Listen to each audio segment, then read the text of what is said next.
And we're on. At least we're on now, so it appears. Ladies and gentlemen, welcome to the 130th episode of the Thunderpop Podcast. Also our third, fourth, or fifth live cast.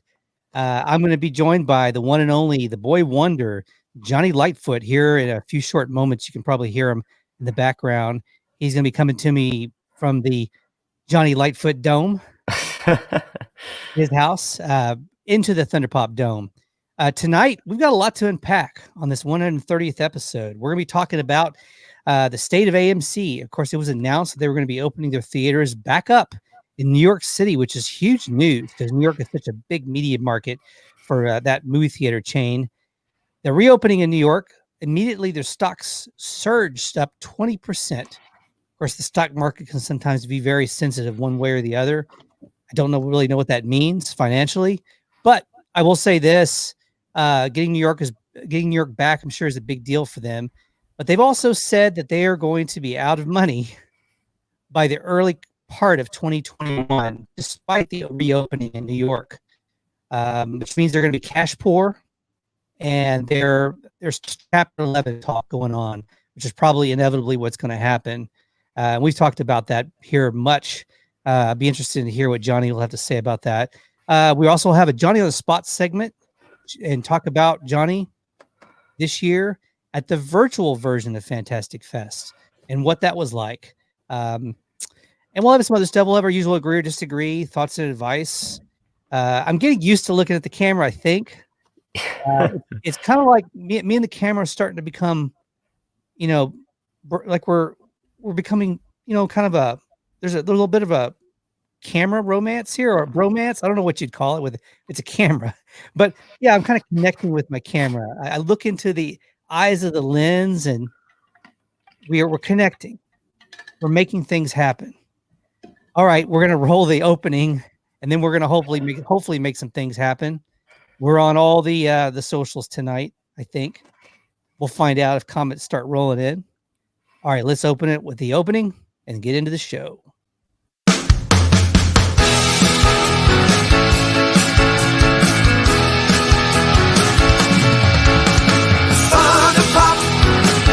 It's time for Thunderpop. Don't make me say it again.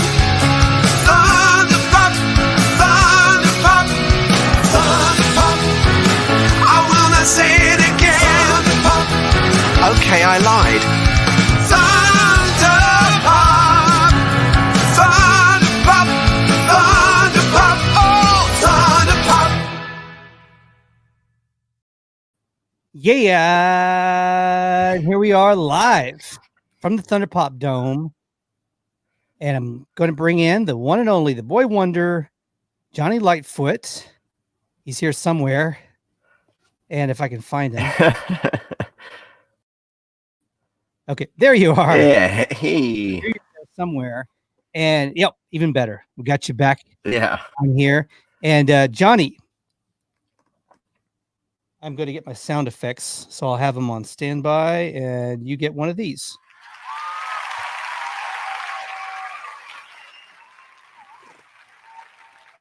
There we go. And I'll go ahead and tell you this. We can find Johnny, and I've got that also on the ticker. Johnny Lightfoot, you can find him at Matinee Talk and If the Armchair Fits podcast. Yep. And you can find him here quite a bit as well. Yep. So there, we got that there, and we're going to go to open our comment board, and we'll see some people on the eyeballs. There's an eyeball like symbol at the top left corner of the screen that I can see from my monitor, and so it shows how many eyeballs are on us. And for me, it makes me really self-conscious because I see 8 eyeballs, and then the next thing you know, I look over there and it's starting to drop, and I'm like, "Oh, we're sucking. We got to do better." So then I changed the time, and that was not a dynamic that I used to deal with when we were doing just the audio version of this podcast. Right. We rambled on.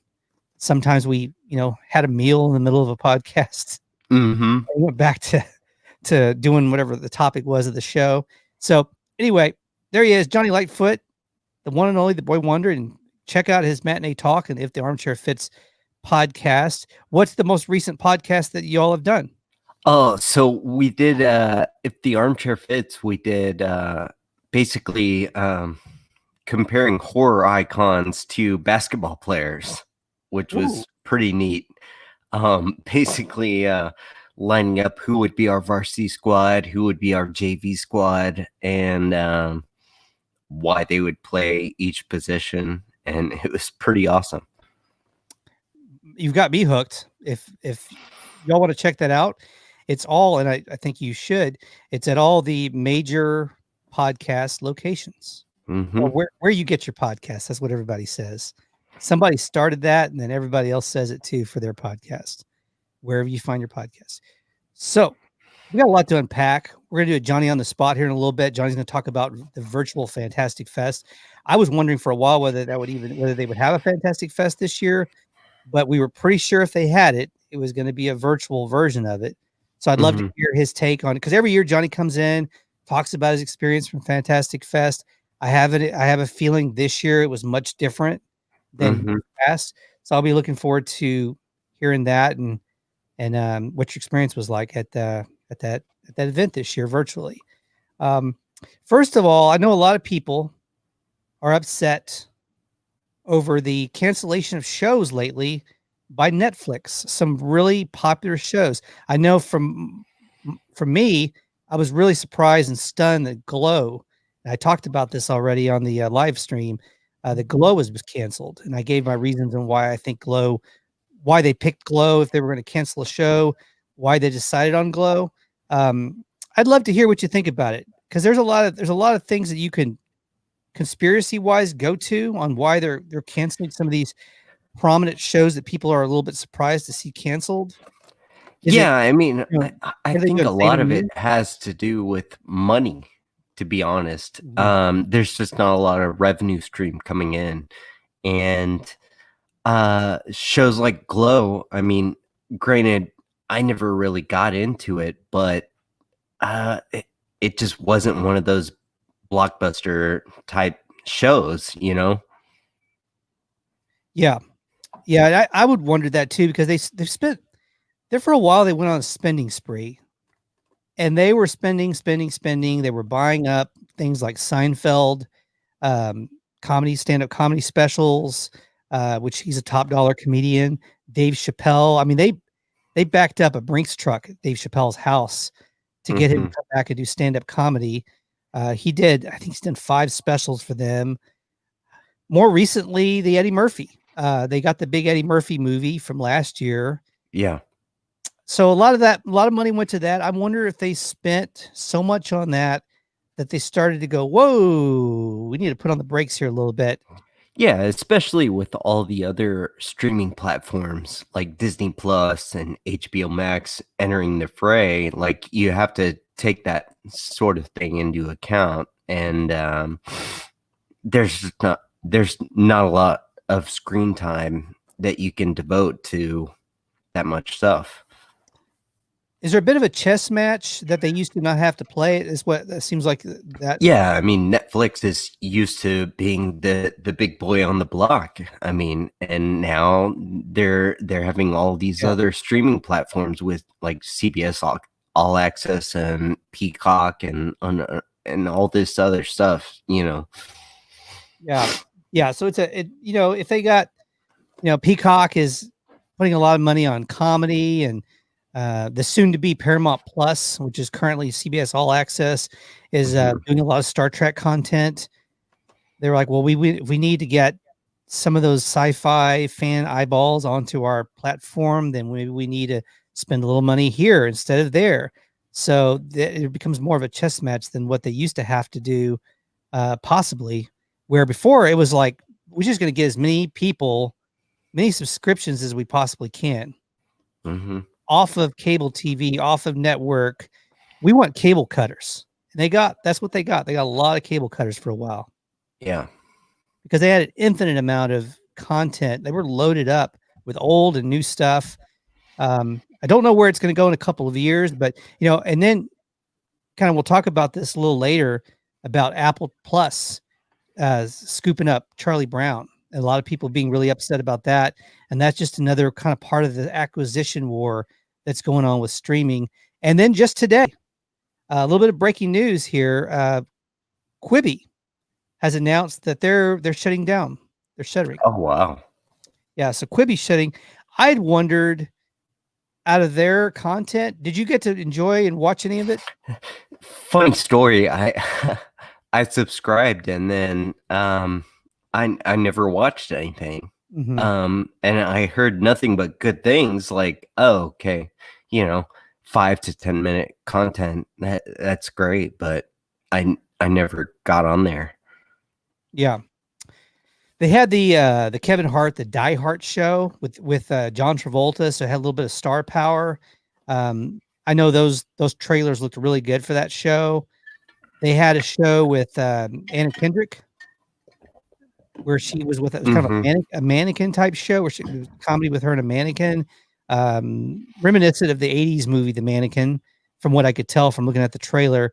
There was the other one, the Kardashian show, that was sort of a spoof on the Kardashian reality show, where it had a fictional Kardashian family member, and the show was focused around them, and that looked pretty interesting. I've wondered, out of any of this content, if there'd be something like maybe a Die Hard that could get scooped up by one of the remaining digital platforms. Do you think that's something that could happen?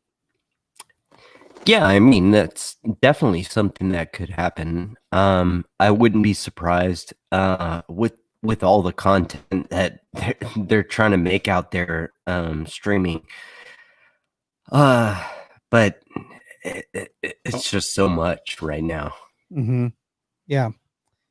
The beautiful live is trying to remember what you were going to do next and looking at your show notes. I'm kind of feeling like one of the presidential candidates right now. Yeah. Having a senior moment. No, actually, getting into the AMC announced that they're going to be opening back up in New York, which I was a little surprised was going to happen.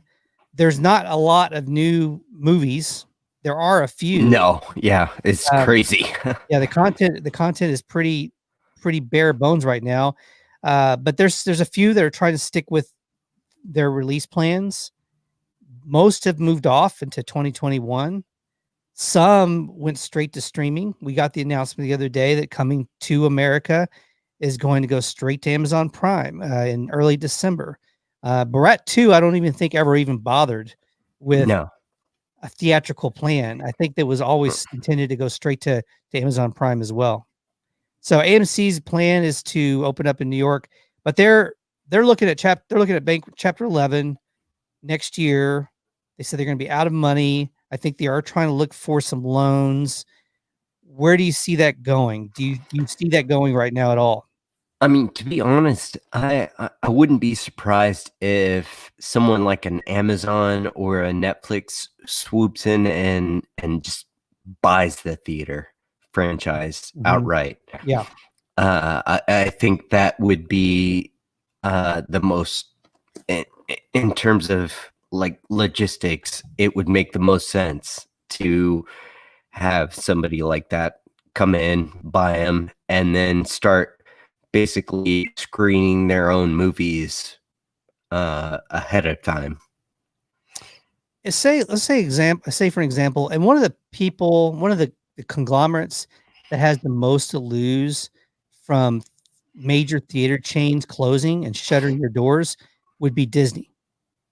Mm-hmm. Disney, more than anybody, relies on the screen, having lots of screens for the Marvel movies, for the Star Wars property, for Pixar. We just saw the effect of them trying to go on one of their big blockbuster movies without theaters, and that was the best example is Mulan, and how they had to go along and release Mulan on their platform in a pay-per-view style.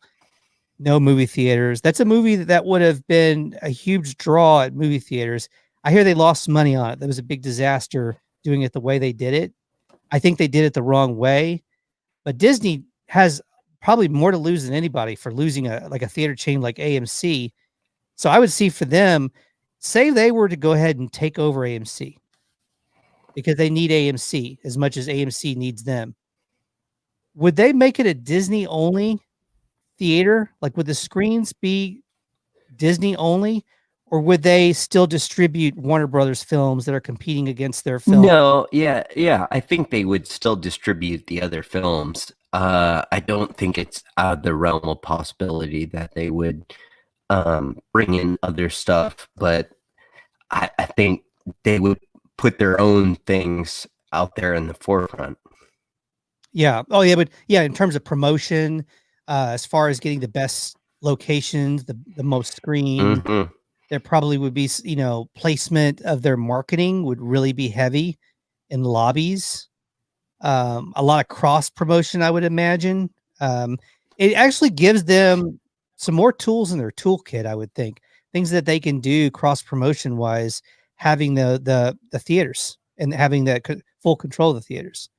Yeah, absolutely. And then they take a bigger portion of the pie as well. Mm-hmm. Yeah, well, that too, and that would be another thing. But I said this last week, and this is what I think.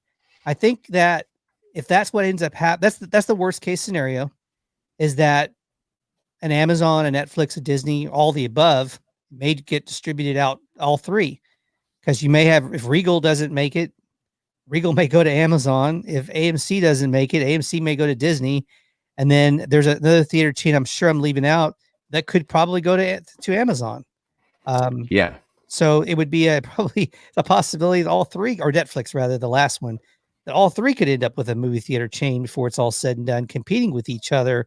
And those are the three that could, and probably even a little more so Amazon than Netflix, because Amazon has more of a money tree, I guess you could say, because of what they do with e-commerce.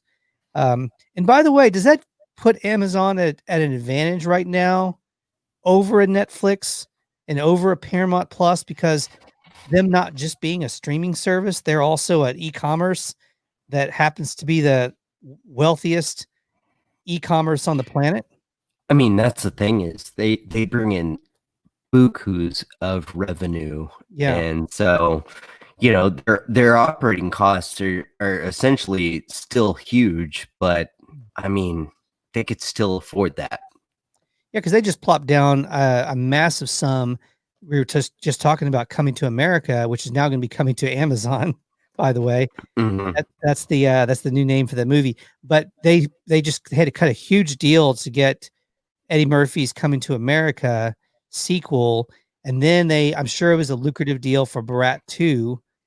So they're showing that and I know they have a new content acquisition director that just came in this year, and so they're really aggressive, and they're the ones that were spearheading the grab of Coming to America, things like Coming to America and Borat 2. I'm sure there's more to come. I think that it used to be, we all thought if anybody was going to crush the competition, it was going to be Netflix, but there's a spoiler alert, is that Amazon could end up being the one that wins the streaming wars. Yeah, no doubt. They came in and they've been pushing out like great content ever since. And I love everything they're doing. And then with their acquisition of Whole Foods, like, it's just growing their marketplace. Yeah, it's a huge deal. I actually have a question for you, to agree or disagree, coincidentally related to Amazon, and you coming from the retail world with Magnolia and your other relationships with other businesses over the years. I thought you would be a good person to ask this question, have some good insight on it. So we'll see. It's going to be interesting to see how that all plays out. Theaters are looking a lot more like this right now, than they were months ago when they were full. Definitely. And, by the way, Borat 2 looks really good. I mean, here's a photo from Borat 2. The embargo was lifted, I believe, today on the Borat 2 reviews, and it's, I think, 85% on Rotten Tomatoes. Wow. Getting mostly favorable reviews, mostly positive reviews right now. The couple of interesting things I gathered. I watched John Campea earlier, and he was talking about Borat 2, and he was talking about how well it was being reviewed. And then he had talked about how there is a thing that stood out where surprisingly some of the people that reviewed it said the thing that we weren't expecting was that this film has some warm-hearted, tender moments, not just great hilarity, and as you would expect, and shocking moments, as you would expect from a Sacha Baron Cohen comedy. So he gathered Campia, who's the best, he's the greatest, but he gathered that he thinks that comes a lot from his relationship with the daughter he has in that movie. And I read some stuff later, and then there was some other stuff that alluded to that.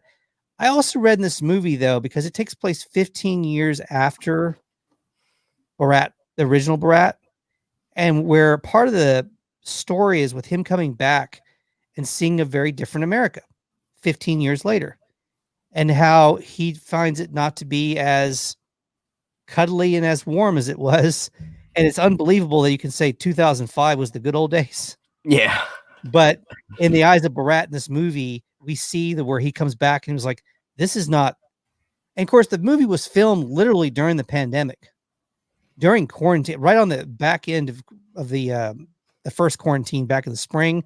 They started filming. So the quarantine, the pandemic, is a huge part of the plot that moves along the story. Also, there's got to be some of the political stuff in there, as obviously as we've seen from the trailer. The riots might even come into play. I don't know if the riots overlap with the filming of the movie, but he goes to Los Angeles. I know he's in LA, at least for a small portion of the film. And that has to be also seeing some of the poverty and homelessness that's going on. Yeah. He's there on the street. So maybe some of the tender moments comes from the eyes of, kind of a little bit of a social, the social injustices of the world, and also the struggles that we're going through right now with the pandemic. And that might be where some of the warm moments, no one's, I don't know if anyone's addressed that possibility, but what do you think? No, absolutely. There's so much going on out there. And even here in Austin, there's, the homelessness in terms of like people moving here and kind of forming these camps. It's crazy. And I think it's insane to me how much this stuff has boiled up over the years, and just since, like you said, the last Borat movie, like it's insane. Yeah. So that could be where some of the warm, tender moments come in, is maybe Borat seeing some of this stuff and kind of shocking for him to come back to see a different America 15 years later. Of course, some things improve, some things get worse, but also a lot of closures of commercial local business, small businesses struggling during the pandemic has got to lend some, moments in the film of a little bit of, darkness, drama, I would say. Get into Johnny on the Spot segment. And do I have any awesome sound that I could play for the Johnny on the Spot? I don't think I've had anything created, but let's see here. We'll just do a popcorn popper. I think I have that. Oh, there it is. There you go. And that will be there. And then, also, Matthew thinks it's all right. All right. All right. Yeah. So this year, 2020, a much different Fantastic Fest. And you've been to how many different Fantastic Fests? Oh gosh, 2008. At least half a dozen. Yeah. Yeah.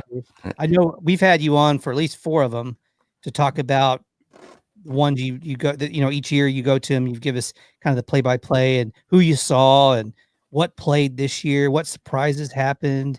I remember the year Dolph Lundgren told us a few years ago, Dolph Lundgren showing up, being a huge surprise. Then Dolomite Is My Name being screened last year as a surprise. The Eminem produced film Yep. that was shown a few years ago. That was a big Yeah. surprise as Body. well. Yeah, that ended up finally getting a distribution, I think, with YouTube. Yep. Yeah, with YouTube. So this year it's virtual, correct? Yeah, virtual. Initially they said they weren't going to do anything, and so they basically said like you can't recreate Fantastic Fest virtually, but then they ended up doing a free virtual, which was awesome. So it's free this year. Yep. Okay, wow, I did not know that. I just I basically carried over my badge to next year. Okay, so you had already bought a badge for 2020 Yep. before the pandemic. Yep. So you'll be able to just save that and use it for next year. How much was available content wise? They basically screened one feature every night. And then Saturday they did 2 features. So it was a fairly abundant amount of content, especially considering it was for free. Mm-hmm.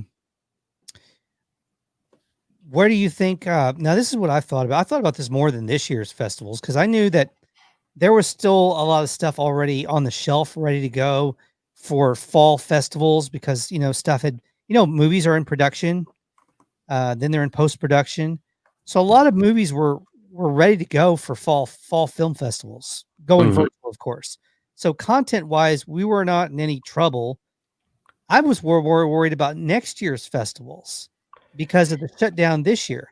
Yeah, I mean, there's a lot of stuff that went on hiatus because of the shutdown, and I think a lot of it they just postponed till next year, and we'll see when that all comes out. But I think we have a lot to look forward to.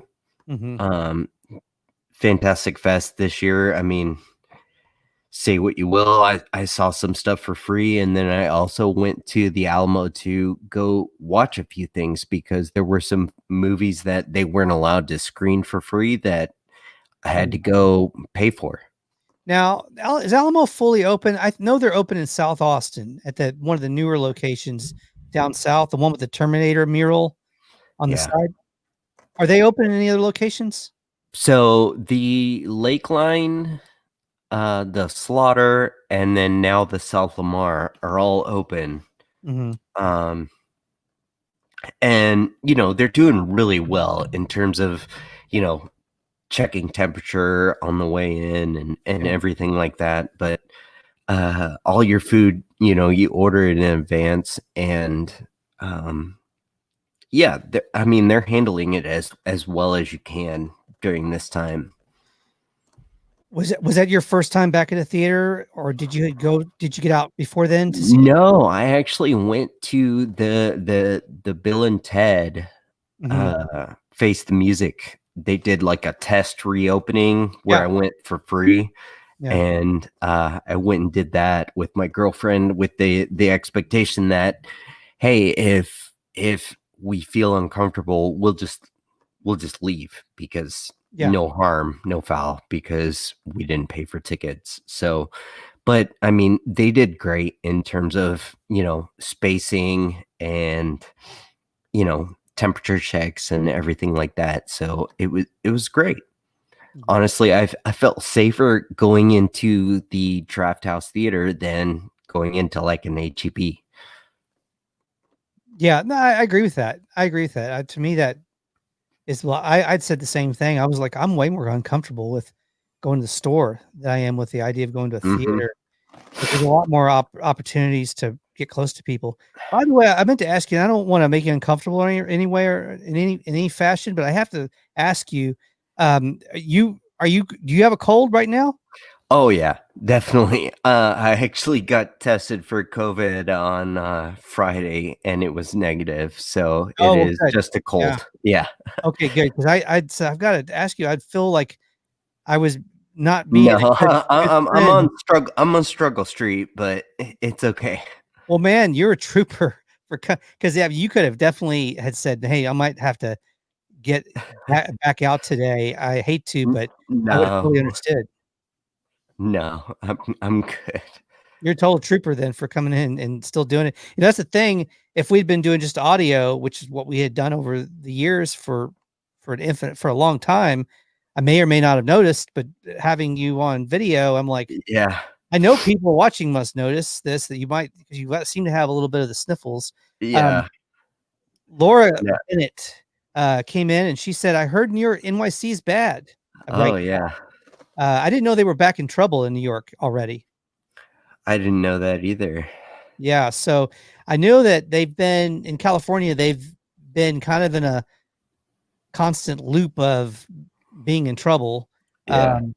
And then other states it's been up and down, but New York City, I didn't know they were kind of back back in trouble again, which was one of the things I thought about when I heard AMC was reopening in New York City. I was like, well, gee, I wonder how long they're going to stay reopened, because we're going to get into the winter now and flu season, and we don't know how that's going to go.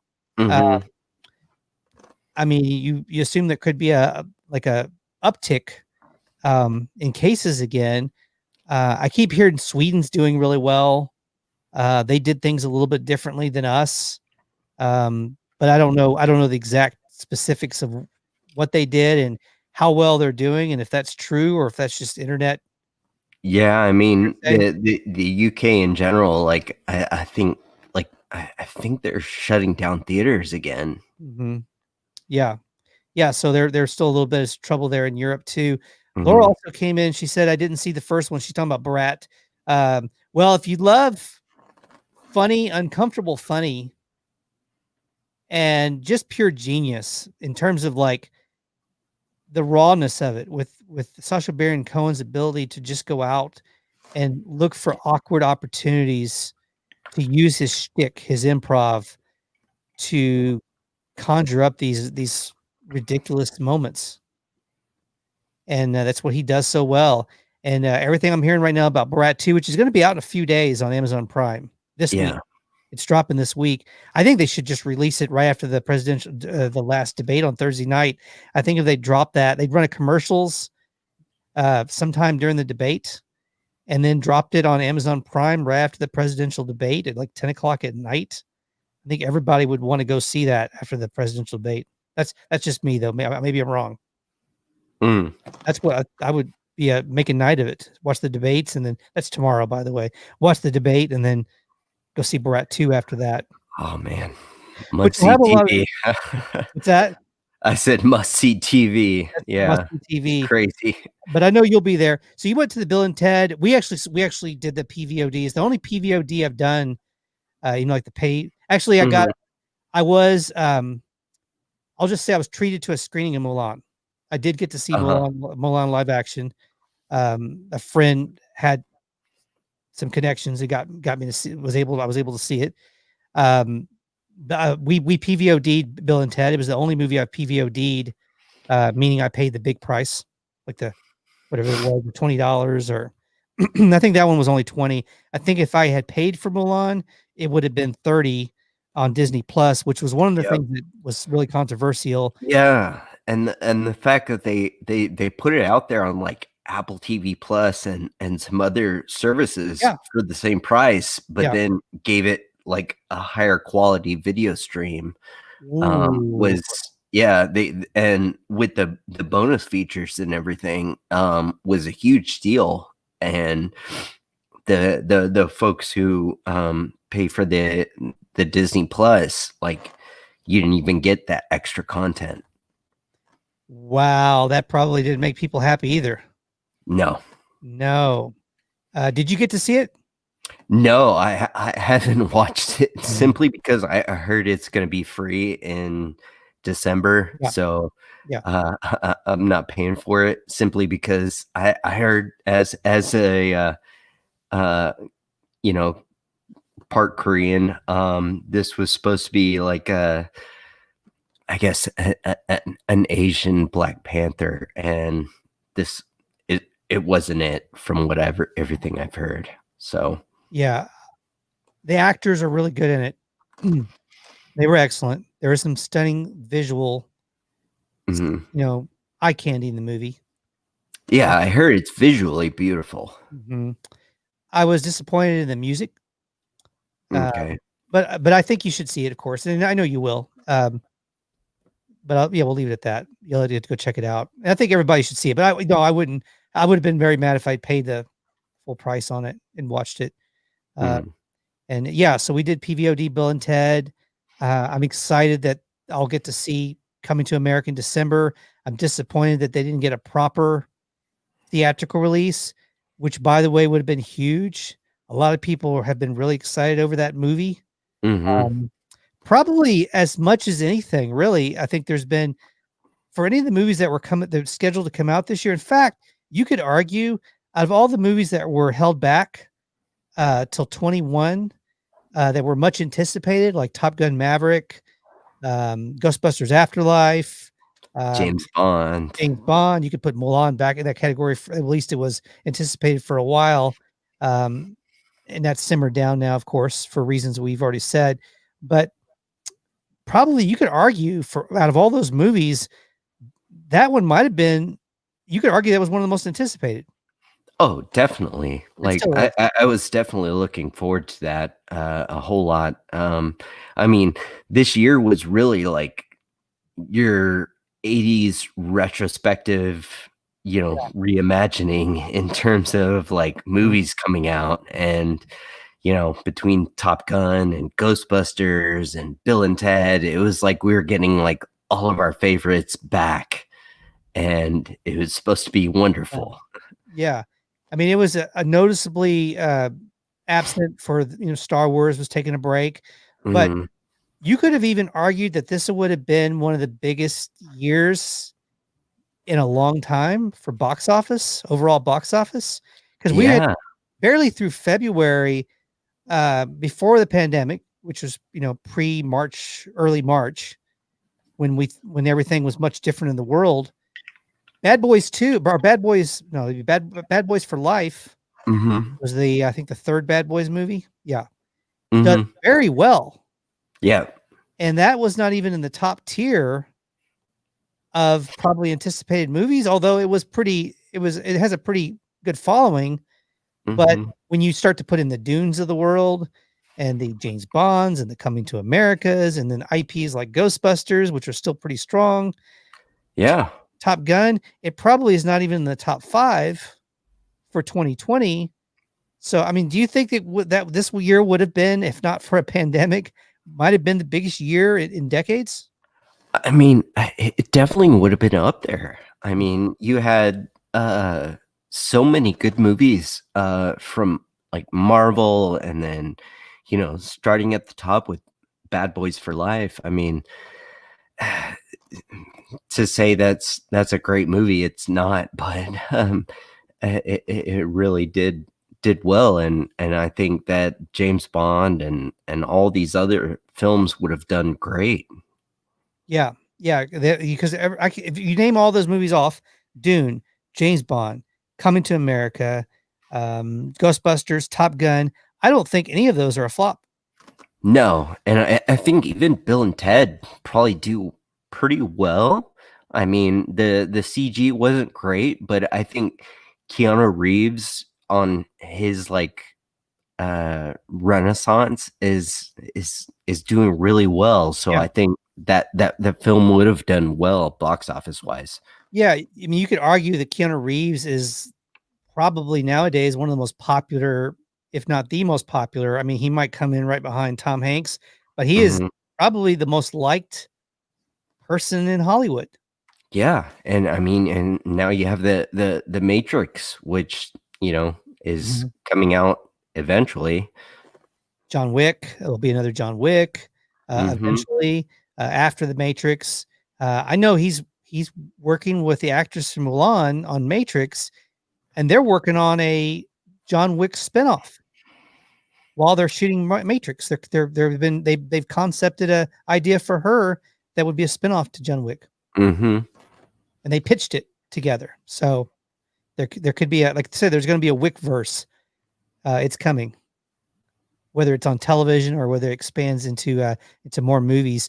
Mike Lundgren, my buddy Mike Lundgren says, love Coming to America. And it is one of the most liked comedies of our lifetime. Definitely one of the top box office comedies of all time. I mean, it's in the league with Ghostbusters, movies like that. It is my favorite, I probably still my favorite Eddie Murphy movie. Yeah. And I really enjoy Dolomite Is My Name as well.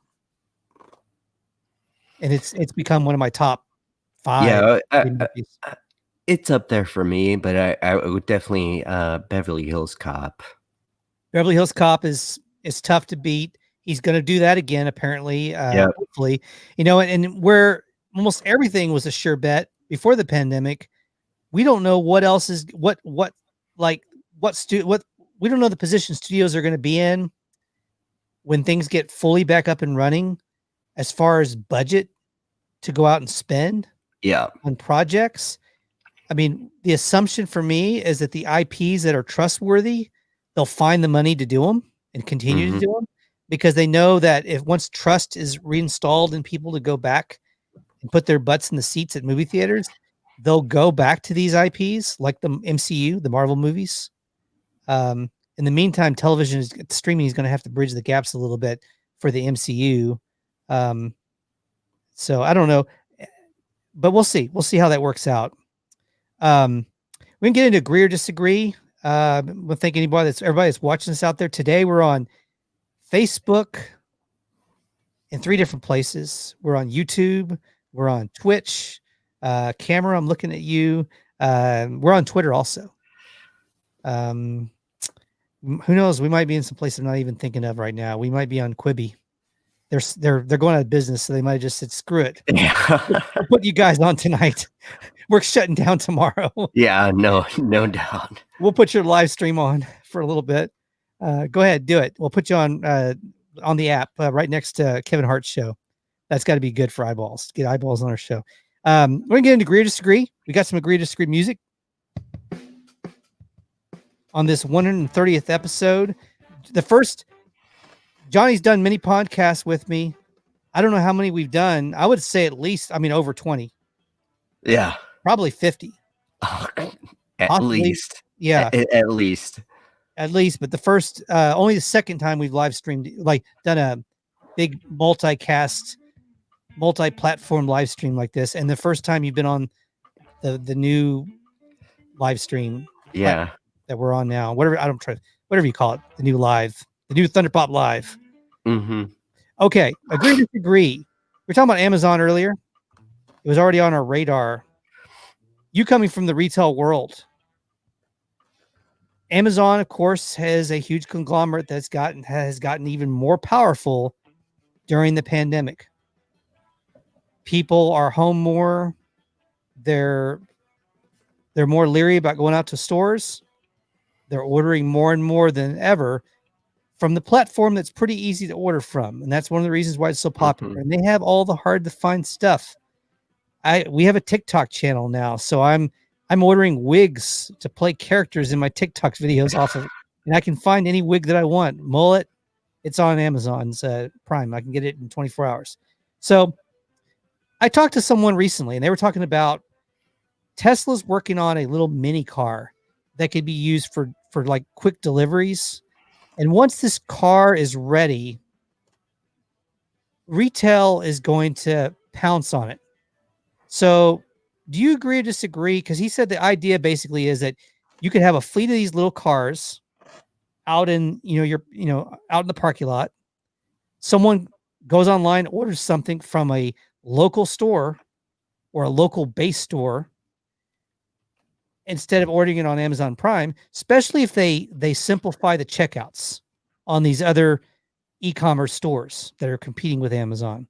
So say someone orders a flat screen TV, somebody could go and take it out of the inventory, drop it in these like robo cars that can drive themselves and set them to go wherever they're supposed to deliver the TV to, and have it there in an hour, just like ordering a pizza. So he thinks that's going to be when those are available in a few years. He said that's when the playing field is going to finally be leveled between Amazon and the whatever's left in retail at that point, Walmart, Target, Best Buy. So do you agree or disagree that this could change the game and make things fair again for retail against Amazon? I mean, on one hand, I agree because people are always looking for an easier way to shop and whatever's most convenient. But on the other hand, like I still think people do enjoy going out there and like looking at stuff. Granted, primarily most of my job involves going out to people's homes and designing stuff in the home, but and basically selling an idea more so than, hey, look at this flashy thing. But it's tough to say because I think Amazon has got such a stranglehold on a lot of the marketplace, but I think a lot of competitors are, whether that's via price match or doing other things very similar to Amazon, they're trying to stay relevant to where, people still want that immediate gratification. Mm-hmm. And, we're talking about something with movie theaters. People still, especially after the pandemic, people are going to have a hunger, I think, for getting out and interacting and experiencing outside the house. I know I am. It's the same thing with restaurants as well. Like as much as you can like cook a fantastic meal at home, like it's a different experience when you go to a restaurant. Mm-hmm. Yeah, it just is. It's just a different experience. And even me being a homebody, I'm like, at some point, I'm like, enough's enough. Let's get out, And the one thing I do make exception for is I love going to movies. I love going to the movie theater. And I miss that dearly. So anyway, I can't wait till those days are back to where everybody's going out to movies and it's fun and we're bumping elbows and all that cool stuff, and that'll be nice. Okay, number 2 on agree or disagree. There's been a rumor going around. Scream, they're filming a sequel to Scream right now. Yeah, everybody's back for it. David Arquette, Courtney Cox, Nev Campbell, everyone that's still alive in the franchise is coming back. There's a rumor going around that, get our music back here. There's a rumor going around that the Ultra White Mask is going to be involved in Scream, in the Scream sequel. And by the way, is it Scream? What number Scream are we at? It'd be 5. 5, yeah. So they said the Ultra White Mask is involved. And this was from somebody from the production said, what I will tell you is that the main killer will not have an ultra white mask. There's something else involved, and it's not the white mask. So a little bit there, but not a lot. It seemed to be maybe they're mixing it up a little bit. Do you agree or disagree that could be a mistake, mixing things up, and they need to stick with what people are used to? Yeah, I think with something like Scream, you got to stick with what people are used to. I think it's one of those things, kind of like with Friday the 13th or Halloween, where you got to keep the mask the same. I mean, you can change it up a little bit, but don't go crazy. Yeah. So we'll see. Are you excited about that? Are you a fan of the Scream movies? I am. I actually went to the Blue Starlight with my girlfriend to watch Scream at the drive-in about 2 weeks ago. So I definitely like those movies. And for those of you that may not know, that might not be from our area, and we're in Austin, that's our local drive-in, kind of a mini drive-in theater, correct? Yeah, over off Mueller. And they've opened, I think they've got 2 of those now. There's one in Round Rock. Yeah, they opened a second one in Round Rock. So are drive-ins going to stick around? Did the pandemic bring those back in style? Oh. Yep. I think drive-ins are definitely back. Yeah. I think a lot of businesses have found like that's a potential revenue stream that has been lost for a while. That is now like, hey, people who are comfortable, like get them in with that drive-in revenue. Yeah. Yeah. Well, I love it because I used to love. I mean, I only got to go to a few when I was a kid. It's everybody. Johnny's got a cold, and he is such a trooper coming on to life. Sorry. This is one of the things about doing a video version of our show. Yeah. It's a lot harder to hide stuff like Yeah. that. I mean, I did shows sick, and I used to be able to say, Yeah, "Okay, and we could cut that audio out. we could cut all those coughs out." And I mean, one time I had really bad gas, but anyway, you get the point. We cut all those out. Number 3, talking about earlier, I think I mentioned or alluded to this question. Tenet and New Mutants did make it into the theaters in 2021 in a year that had a very short list of theatrical releases. Those were 2 that made it. I know that Christopher Nolan was adamant about Tenet getting a proper theatrical release. Another person that's very adamant about their film saying it's a theatrical release is Patty Jenkins with Wonder Woman 1984. She's been very adamant about it. And I agree with her. Wonder Woman 1984 should be in the movie theaters. It should be absolutely. And I'd say, in worst case scenario, you do like what Bill and Ted did. You do the movie in as many theaters as you can get it in. Yeah, simultaneous release. Simultaneous release, which I think could become a model for a while, depending on how things break with movie theaters in 2021, whether they all make it back open or not. If they don't all make it back open, that could become the new model for a while. That might bridge the gap.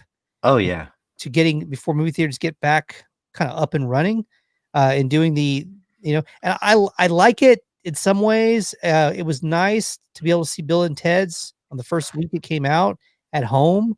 For people that like that viewing experience more, having that option, it's kind of cool.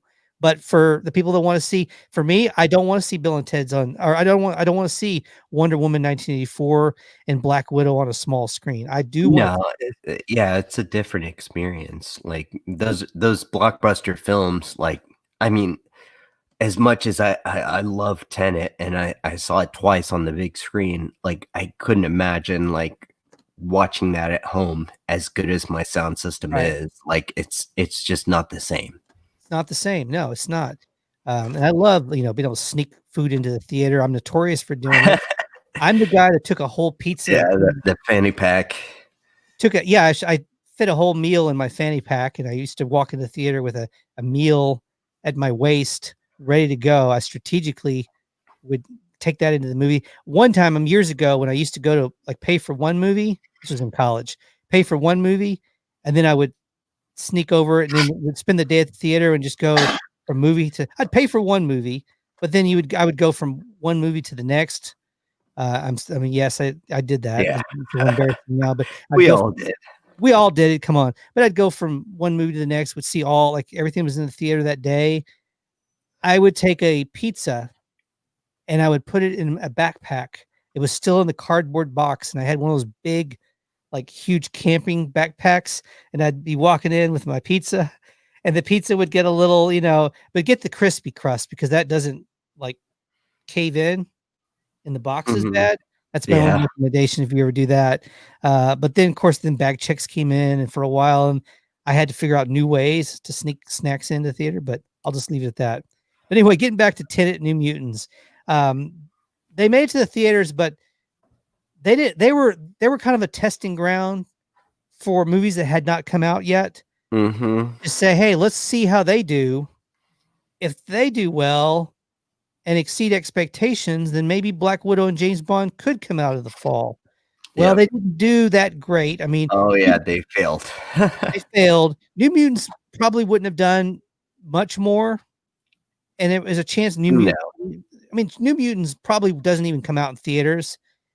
It became the only reason New Mutants even came out in theaters was because of the contract between Disney and Fox, where any completed movie had to be released in theaters. So Disney probably wished they could have just dropped that on Disney Plus, but they couldn't. Yeah, Absolutely. So that becomes the guinea pig, a fairly weak offering in New Mutants, and then a very strong offering with Tenet, Christopher Nolan movie, a Christopher Nolan film, but they don't do very well. And then everybody exits after that, like a mass exodus of the fall movies. Did they do more of a disservice to the movie industry? Because as a result of their failure in the summer, I mean, you saw it. Regal shut down. yeah, And AMC's not far behind. And I think you're going to see mostly boutique theaters like Alamo and iPic sticking around because those are the ones where people are like, well, I'm already paying premium price. So yeah, this is what it is. Whereas, those mall theaters and smaller stuff like around where I live over here at the Regal, like they just can't sustain business. yeah, absolutely. And I think you're right. I think the specialty boutique style theaters, even the Alamo Draft House, and by the way, that's another possibility. Something like I was thinking, I just thought of that today. Would Alamo Draft House possibly acquire some of the theaters, like some of the, like maybe not all of AMC, but maybe they would buy a few like of the stronger locations and remodel them. Yeah. I mean, that's a little bit of a fantasy right now, but I mean, they did just buy one of our out of business video stores, and they are going to install a video a VHS library, or DVD and VHS library in their movie lobby over in South Florida. I'm sure you're well aware of that. They're going to become home of Vulcan Video's movie library. And by the way, I've talked to those locally might know Conrad from I Love Video. That's been the proprietary of one of the greatest video stores in the world for many years. He's a really nice guy. I talked to him on the phone about a month ago about what was going on with I Love Video, and he's going to be on our show sometime very soon. Awesome. We're working on scheduling him in, and he talked to him about what's going on with the closure of his store, maybe the reopening of his store. We'll wait and see, but it's out there. But anyway, do you agree or disagree? Maybe Tenet Mutants actually, and Christopher Nolan meant well. He meant well. Oh yeah, he was just being stubborn in the moment, and like, hey, my movie needs to be seen in theater, but hindsight's 2020, and yeah, maybe they should have held it until 2021. Yeah. Because I mean, if anything, the theaters just opened just to fail. Yeah. And then that scared everybody else, went scared running. That was on the calendar for fall, and then also for December for the holiday season. Dune postponed a year out. Dune made the safest bet by just postponing a year out. And by the way, they were having trouble finishing Dune on schedule. Denis Villeneuve was having to rush, which scared me a little bit. I didn't like him having to rush his work to get into that holidays release. So I was actually relieved in a way that he's going to get that extra time. Yeah, no, and I think that it's a real possibility that Dune is a Fantastic Fest film next year.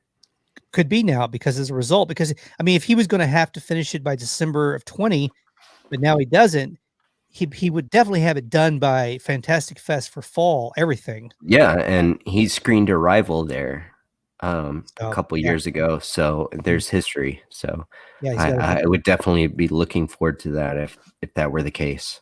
There's still some tickets left for 2021. Go out there and get them, because you may get a chance to be first in line for Dune at Fantastic Fest. That's a little bit of a possible little tip there, a little pro tip for everyone that's looking forward to Dune. Okay. We're going to, I know Johnny's got the cold tonight. Such a trooper coming in and being on with me tonight. He knew that I had this schedule, and he was like, I'm going to Christopher Nolan, and I'm going to Christopher Nolan it, and I'm going to be there for you. Yeah. By the way, it's going to be people like Patty Jenkins and Christopher Nolan, and their stubbornness, but also their passion for the theatrical experience. Those are people that are going to help keep it alive. Oh yeah, in the long run. Maybe in the short term, what he did was a little stubborn and hard-headed, but in going forward, those people are the people that are going to line up and they're going to find a way to make the Christopher Nolans, Patty Jenkins of the world, probably some other names you could throw in there, Kevin Smith. Those people are going to keep it alive. Okay. Oh, yeah. I'm going to go straight into thoughts and advice. We're going to skip our thunder take. We're going to go right into thoughts and advice. And I'm going to talk about, we teased this earlier, and then we'll get into, we got some other people that had some comments on the comment board. So we'll hit those very last, and the ones that I had not touched yet. And I want to thank all of y'all for being there. Y'all are our people. Thank you for being there for us. Okay. Thoughts and advice. My thought is, I know a lot of people are upset about Charlie Brown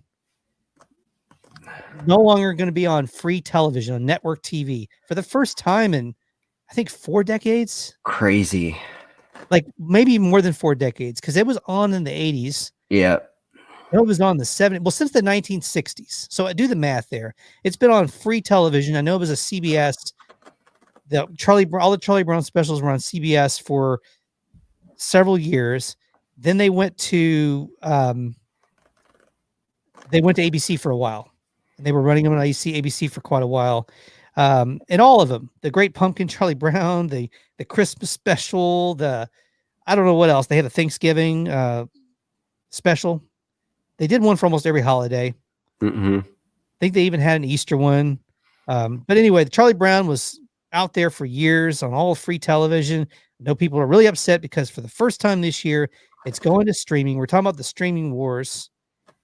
Damn those streaming wars. They've done it again. This time they've taken away our Charlie Brown. That's what happens. It's a result. Another casualty of the streaming wars is Charlie Brown not being on free TV. Can't wait till the streaming wars is over. But anyway, Charlie Brown going straight to Apple TV. It felt a little bit to me like a mistake. And I hope I can kind of explain this clearly. To me, Charlie Brown appeals to traditionalists. Mm-hmm. A demographic that still watches network TV. To me, Charlie Brown was the most popular with people that grew up 80s, 70s, 60s, even the 90s, but pre-streaming, pre-internet. People now that are in their 20s, I don't know if Charlie Brown is as big with them as an IP. And I think the reason being is because people in their 20s had a lot more content. Yeah. A lot more flooded with options, with Netflix, streaming, cable TV, where people that grew up in the 80s, the early 90s had a lot less options. So that Charlie Brown, when it came on, it was a must-see television, a must-see TV experience every year. Just like when they used to show The Wizard of Oz. The Wizard of Oz used to be on TV once a year, like clockwork. It would be on network TV, and it would get like 40 million viewers. It was a big deal whenever it came on. That was to show you how little content there was back then on television. It was a much different time. And I think that Charlie Brown appeals to that demographic. That demographic might get Netflix, but they're not going to get Netflix, Apple TV. They're not going to get Hulu. They're not going to get like all 5 or 7 streaming platforms and pay a subscription for all of them. Okay. Including Apple TV, who's going to be lower on their list of priorities. Okay. They may get a premium channel, maybe of cable, but they're not going to go out and get Apple TV. Okay. So I know the reason why they went out and got Charlie Brown was because there's a lack of strong IPs for Apple to acquire. You know, Star Wars is taken, Marvel's taken, Bugs Bunny's taken, Mickey Mouse is taken. All these big IPs are spoken for. So like, what can we get that's super famous that everybody's heard of that could draw eyeballs to Apple TV? They go with Charlie Brown because that was available for acquisition, and people are mad about it. I get it. I don't even know if Charles Schultz would have been a fan of this if he had still been alive, of taking it off free TV. Yeah. Streaming didn't even exist when he was alive. So how would he have felt about it being on a subscription service? I don't know. He might not have liked it. It's kind of like the thing with Prince. There were a lot of things we knew Prince wasn't cool with his music when he was alive. He was, and they for a while they had a Prince section on TikTok where all Prince's library of music was on TikTok, and I know that Prince would not have been cool with that. No, and it's the same way with like the tours they were doing at his house in Minnesota. Like, would he be into that? No, that's just not. It was not his. That was not how brand with Prince, and I don't think this would have been. I mean, my hunch is this would have been. I would have to research Charles Schultz a little more, and I'm a fan. I enjoyed Charlie Brown as I was growing up. And love what he did. I used to read the comics in the newspaper. I was a fan of I enjoyed the comics in the newspaper even more than the animated. I thought the story was told better in a newspaper, in a comic strip form, rather than it did in animate. Although I enjoyed the animated version as well. But so I don't know if this would have been on brand for him. The longer an IP is floated from hand to another hand to another hand to another person to another person to another person, the idea of way it's distributed might change, and that's just inevitable. It's like, if someone that inherits a couch, and the first person that owned the couch was super particular and wouldn't let anybody put their feet up on the couch, but then that couch is passed down from person to person. Eventually, like the grandkid is going to put their feet up on the couch. Yeah, exactly. That's kind of the thing with Prince and Prince's music, and the thing with Charles Schultz and the Charlie Brown. Sometimes things are lock solid in the will and how something is done, and other times it's not. And then that's when it's a free for all after the creator of something goes away and passes on. But I do have some good news though for people. Now here's my advice for the people that were upset about Charlie Brown not being on free TV. And I know I saw a lot of people on Facebook that were, but mostly older people. Again, that's why I think going to Apple TV is a mistake. I think it's going to hurt the brand. That's what my point of what I'm trying to get to is. It's like when the NFL was experimenting with only being on cable TV or paid TV and not being on regular television. They were dabbling in that for a while, and they noticed that it really diminished their visibility and their brand because they weren't in front of as many people. It made it more exclusive. Oh yeah, when they went to NFL Network, they took the Thursday night game, and there were some major games that were going on Thursday nights, like the Cowboys versus the Packers. And I remember that first couple of years of the NFL Network, they were putting those games on NFL Network and nowhere else. You couldn't find them anywhere else, those Thursday night games. And they were big marquee games, not just like some, bad matchup. Okay. So for a while, we didn't have NFL Network in Austin.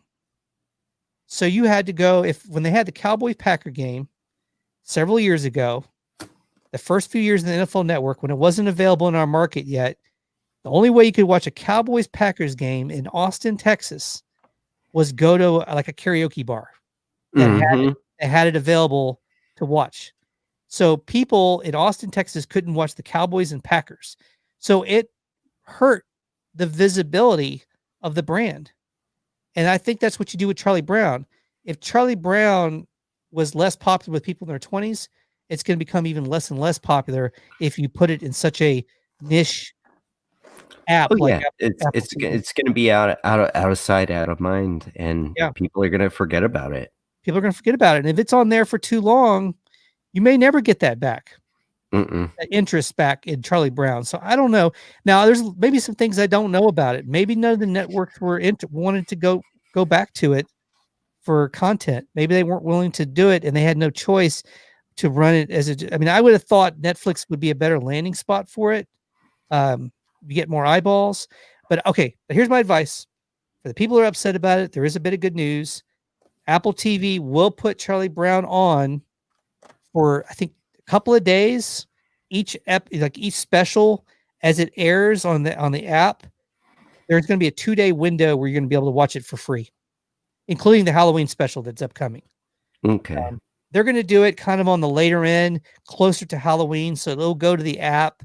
And then I think it will have a 2-day breather where it'll be available for anybody to watch for free. I don't know how accessible it's going to be and how easy if people got to download the app to watch it, or if they can just go on onto a web page. But anyway, if you're really upset about it, the other thing is see if it's available on DVD. But I bet those DVDs have sold out. Yeah. After they announced that it wasn't going to be on free TV, but check into it. But there is going to be a 2-day window. They're going to run each one, at least the first year, for free. So put that on your to-do list if you really want your kids to watch it. I'm going to try to find the DVD, but I don't know how easy that's going to be. I don't know how long it's been, if it's been on DVD, like distributed on DVD recently or not. But anyway, I'm starting to lose my voice, and there's no way I could have gotten a cold from you through this live stream. I don't think it's possible. So I won't go get a COVID. I will not go get a COVID test either right now, because I feel comfortable that I didn't catch anything from you through this live stream. But anyway, all right, Johnny. Well, thank you so much. Take care of yourself. Get some broth. We got a trivia question here, real quick. Let me see if Johnny knows this. Thunderpop trivia. What martial art does Cobra Kai have as its main theme? While you're thinking of that, I'm going to go ahead and give you a little rest talking, and I'll put some. Do you already know the answer? No, actually. Okay. Anybody on that's on the thread or on the chat that thinks they want to take a shot at that, jump in, and we'll. I know somebody knows that. We got kind of a Shotokan. No. Okay. That's the answer we're looking for. But let's go right now to some comments. Mr. Tester over there at YouTube tonight watching us. Dune needs the time because now they can properly promote it. The promotion was non-existing like for Blade Runner, and nobody is interested in it from the large audience. I know some other people that have been telling me that lately. What do you think, Johnny? Yeah, I mean, to be honest, like Denis Villeneuve, like I honestly, I think Blade Runner 2049 was amazing, but I think he does better with those like $40 million budgets as opposed to like the big tentpole IP pictures like Blade Runner and now Dune. Yeah. But I mean, we'll see when Dune comes out, but I don't know in terms of marketing how they're going to market Dune, because Dune is so dense in terms of like the content. You know, I've got a lot of people, younger people that have on Instagram have asked me, can you explain Dune to me? Yeah, I mean, it's not a simple answer. No, I try to go in and start explaining it to them. I pull up pages online and read them like a little synopsis. And even then it's like, okay. Yeah, you can go into like one of the older episodes where you guys talk about spice, and I mean it's just very dense subject. Absolutely. Also from Mr. Tester, he said, hey, I got out of bed for this. It's 4 a.m. here. Oh, wow. Thank you. Thank you so much. Wow. I hope we didn't hope we just took your time. I really do. Mike Lundgren back in, he said, we have Roku TV. It sucks that it is on Apple TV. Yeah, because you wouldn't be able to get. Yeah, it's one of those things, and I have both a Roku and an Apple TV, but it's one of those things where like Apple is so specific on what they allow on their devices. Yeah. Well, even for the longest time, HBO Max wasn't allowed on Roku, and I don't know if it is yet. I know that Peacock was finally added to. They finally worked out their issues with Roku. So the Peacock has just been added the last month. I don't think HBO Max yet. I really hope they get that figured out before some like stuff like the Justice League Snyder Cut. Yeah, exactly. Which, by the way, a big news dropped this week that we're going to see Jared Leto's Joker in Snyder Cut. Yeah, interesting.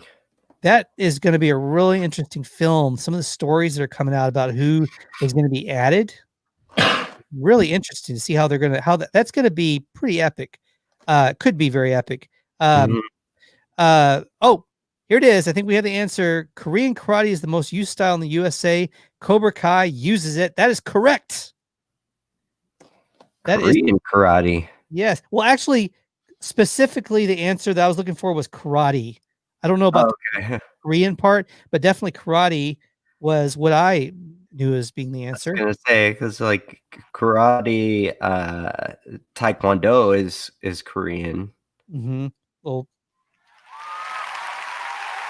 for Mr. Tester there, you were mostly right. You got karate in there, so that's true.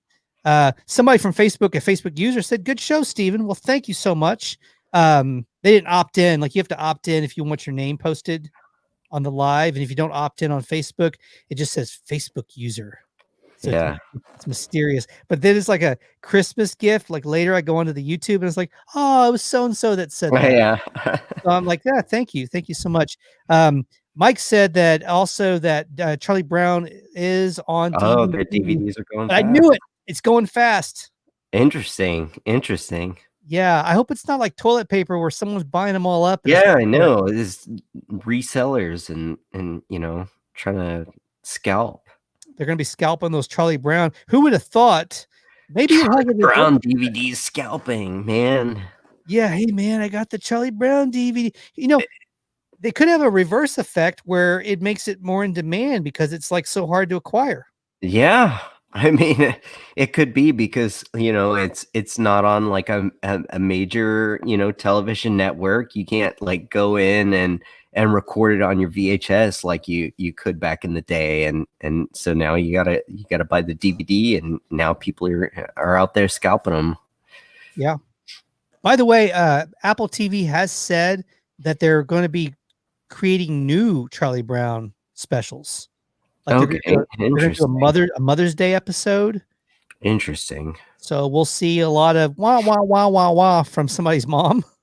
Yeah. In that episode, that was always the funny thing with Charlie Brown was all the adults were like wah wah wah wah wah. They were like Barbara Walters. They were wah wah wah wah wah. Yeah, wah wah wah. It's kind of strange. A little creepy at times too. Yeah. Tester said, "Ding ding ding! What did I win? New smart TV." Oh, you won. That you're the smartest watching the TV. You're the smartest person watching the TV right now. Yeah. Nope. We no free TVs yet. You know what? I bet we could come up once with those sponsorships roll in. Yeah. When the sponsorships start coming in next year, let's just say 2021, then we can. Well, maybe I could have a little surprise. Something could drop something in your stocking for Christmas. Yeah. You're such a good fan too. You're so loyal to everything we've put out. So thank you for being there. And let's see if we got to miss anybody. I don't want to miss anybody. Everybody was really good tonight and coming in with comments. And I think that's it. That's a new component is instant reaction this brings. Do you find yourself, is this weird live? Nah, it's interesting. It's different. It's different. Yeah. Am I acting different? Do I still seem like I'm acting different? No, still the same Steven. Okay, good. I didn't want to move too far out from what. No, we're still doing the same show, just different, different format. Cool, good. I didn't want to move too far off of what we've gotten comfortable with doing over the years. I saw some emojis people posted. I don't know who posted them, because I can't look at them right now. But we had one tear face, some hearts, and some thumbs up. And I would assume the tear face is for the news about Charlie Brown, but also could have been for Johnny being sick. We'll find out later what that was. Thanks. So here we are on the 130th. We're wrapping it up like a Christmas present. Any final thoughts, Johnny, before I close it down? No, I mean, great show. Thanks for having me, Steven. Sorry, and kind of. No, I'm feeling it, but yeah, good time. I'll look forward to more. Get well soon, man. Broth, plenty of fluids. Get you back to being well soon. I'm glad you're COVID negative. And this episode gets it all right. All right, all right. But Johnny having a cold? Not all right. There he goes. Okay. I'm going to pull down the no wonder. Oh, Johnny, that's what Tess was saying. No wonder you lost your voice. There. And we'll pull that down. And before I close this out, I'm going to pull down everything because I leave those up sometimes. And we're going to close it down. And everybody check us out on our other socials. If you haven't subscribed, we're on YouTube. Go look for us. Check out Johnny's other podcast. We'll throw this up real quick. This is where you can find us. Cool. Facebook, Thunderpop TV, Twitter, actually over here, and Instagram, Thunderpop TV. Like us, follow us, share us, hate us, love us at all those places. And okay, we're really for real gonna close it down, and I'm gonna go find my close it down thing right here. It's here, right there. Okay, everybody, have a good night. Have a good hour, day, second, millisecond. Thank you again, Johnny. We'll see y'all later.